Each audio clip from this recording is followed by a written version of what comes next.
Hong Kong's airport came to a near halt on Monday, with more than 150 flights cancelled after thousands of demonstrators flooded one of the world's busiest transportation hubs in a show of anger over the police's response to protests the night before. The airport said in an afternoon statement that all flights had been cancelled for the rest of the day other than those already en route to Hong Kong. Almost 150 departures and more than 24 arrivals were affected, according to the airport's website. The move was a stark display of the power of the anti-government protests, which are now in their third month, to disrupt the basic functioning of Hong Kong, an Asian financial hub known for order and efficiency. Its airport is a crucial connection point for regional air travel. Members of the largely leaderless movement had called for the demonstration after a night of clashes on Sunday during which the police fired tear gas inside one subway station and chased protesters down an escalator in another. Many airport demonstrators on Monday were angry that a woman at one of the Sunday protest sites had been hit by a projectile in her eye.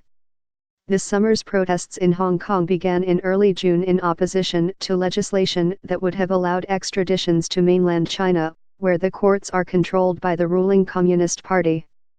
That proposal has since been suspended but not fully withdrawn, and continues to drive anti-government sentiment.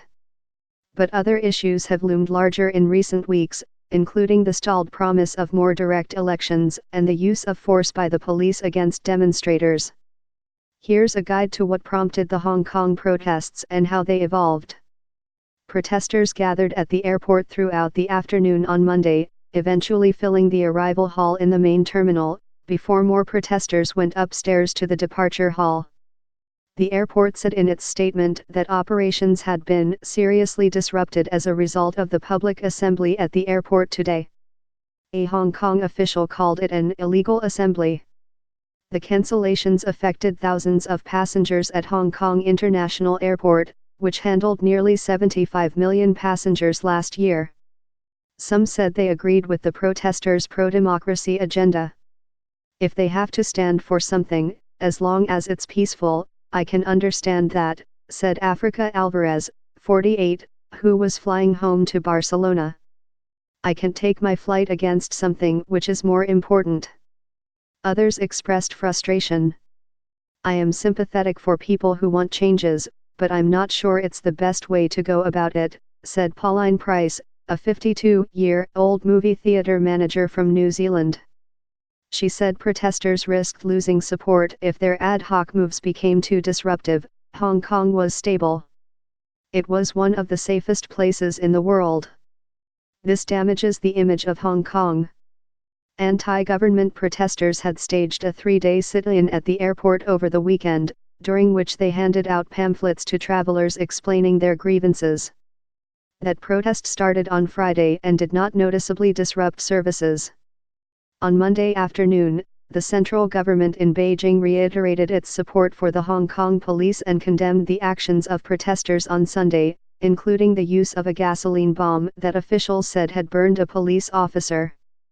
Hong Kong's radical demonstrators have repeatedly attacked police officers with extremely dangerous means, said Yang Guang, a spokesman for the Hong Kong and Macau Affairs Office, which oversees Chinese policy toward the two cities. These have already constituted serious violent crimes and have begun to show signs of terrorism. Steve Lee Kwai Wah, a senior police superintendent in Hong Kong, disputed that characterization. We are not at that stage yet, he said, citing the United Nations definition of terrorism as a guide. The Chinese and Hong Kong authorities have escalated their criticism of the protest movement in recent days, and the Hong Kong police, who have fired more than 1,800 rounds of tear gas over the past 9 weeks, unveiled even more confrontational approaches to protesters on Sunday, like firing tear gas inside the subway station. Yesterday's escalation of violence and repression on the part of police, I think it's a consequence of the very clear stance from Beijing that they are unconditionally behind the police and are relying on them to quell the protests in Hong Kong, said Samson Yuen, an assistant professor of political science at Lingnan University in Hong Kong who studies local social movements. The mainland authorities have also continued to make shows of force. Over the weekend, several armored personnel carriers and trucks were seen in Shenzhen, a mainland city near Hong Kong, according to a report in the Global Times, a nationalist mainland tabloid. The vehicles were from the People's Armed Police, which handles civil disturbances. The newspaper said they were assembling in advance of apparent large-scale exercises. Cathay Pacific Airways, Hong Kong's flag carrier, is under pressure from the Chinese government. Hong Kong tycoons and prominent businesses have followed China's central government in condemning violent protests. But the aggressive approach by the police could increase public support for the movement, as images of bloodied protesters circulate on social media and in local news outlets. 5 years ago, the use of tear gas by the police against student activists helped set off a protest movement that occupied roadways for nearly 3 months. In June, aggressive use of tear gas and pepper spray was followed by the biggest march in Hong Kong this summer, with as many as 2 million people participating, according to organizers.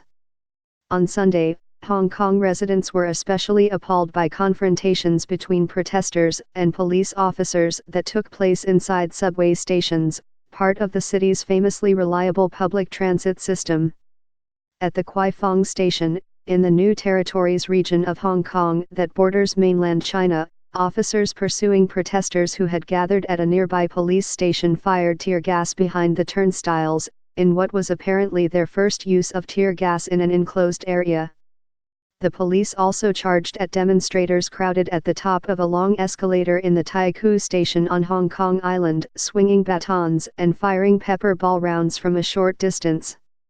In the Causeway Bay neighborhood on Hong Kong Island, police officers and men disguised as protesters grabbed a man and pinned his bleeding head to the ground as he moaned and said that his tooth was broken, according to a report by Hong Kong Free Press, an online news outlet.